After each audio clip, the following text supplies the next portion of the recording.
रेसिपीमा अनि आज चाहिँ म तपाईहरुसँग यो टिबेटन ब्रेडको रेसिपी शेयर गर्न गइरहेको छु। मलाई आशा छ तपाईहरुलाई अवश्य नै मनपर्छ होला भनेर। रेसिपी मन परे साथी फ्यामिलीहरुसँग शेयर गरेर भिडियोलाई लाइक गर्नु चाहिँ नबिर्सिदिनुस् है। ल है त सुरु गरौँ यो ब्रेड बनाउन। यो रेसिपी बनाउनका लागि मैले 2 कप मैदा लिएको छु र मैदा चाहिँ मैले यो मेजरिङ कपले मेजर गरेर राखेको छु। सानो चम्चीको 1 चम्ची चिनी पनि राखे। थोरै नुन पनि एड गर्दैछु। सानो चम्चीको 2 चम्ची बेकिङ पाउडर पनि मैले यहाँनिर एड गरे। सानो चम्चीको आधा चम्ची चाहिँ मैले बेकिङ सोडा एड गरे। राखेको सबै सामग्रीहरूलाई एकपल्ट राम्रोसँगले मिक्स गर्नुपर्छ। अब यसमा ठुलो चम्चीको 2 चम्ची मैले तेल राख्दैछु। तेललाई मैदामा एकदमै राम्रोसँगले मिक्स गर्नुपर्छ।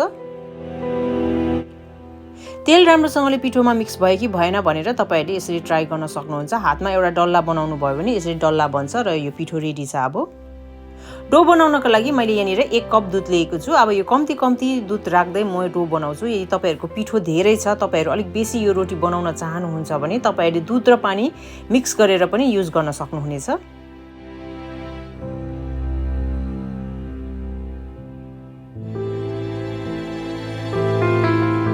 पिठो नरम मुसेर रेडी गर्नु होला। कभर गरेर डोलाई 15 मिनेट रेस्ट हुन दिने। पिठो मुस्दाखेरि दुध चाहिँ सबै युज भएन, यति चाहिँ उब्रेको छ। डो रेस्ट गरेको 15 मिनेट भइसकेको छ। अब फेरि एकपल्ट राम्रोसँगले मुस्नु पर्छ।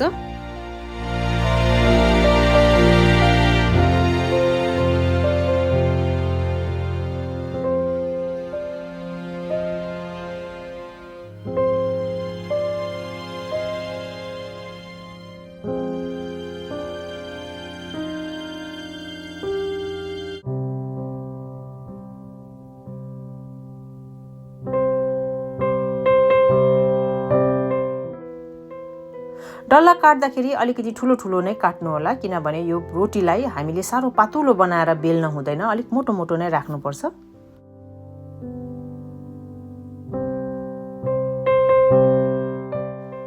र एक-एकवटा बल साइजको डो लिँदै मैले अब यहाँनिर बेल्न थाले। बेल्दाखेरि नर्मल रोटी बेलेको जस्तै प्रकारले बेल्ने हो, तर एकदमै पातलो चाहिँ बनाउनु हुँदैन। यसलाई चाहिँ अलिकति मोटो नै राख्नु भयो भने चाहिँ तपाईहरुको यो टिबेटन ब्रेड एकदमै राम्रो बन्छ। रोटी बेलेर रेडी गरिसकेपछि बीचमा तपाईहरुले यसरी 2 ठाउँमा काट्नुपर्छ।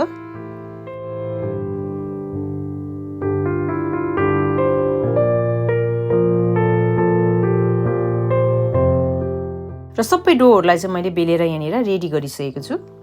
रोटीलाई फ्राई गर्नको लागि मैले तेल अघि नै तताइसकेको छु। तेल राम्रोसँगले तातिसकेपछि अब एक-एकवटा रोटीलाई यसरी फ्राई गर्दै जानुपर्छ। दुवै साइड गोल्डन ब्राउन हुइन्जेलसम्म फ्राई गर्नुपर्छ।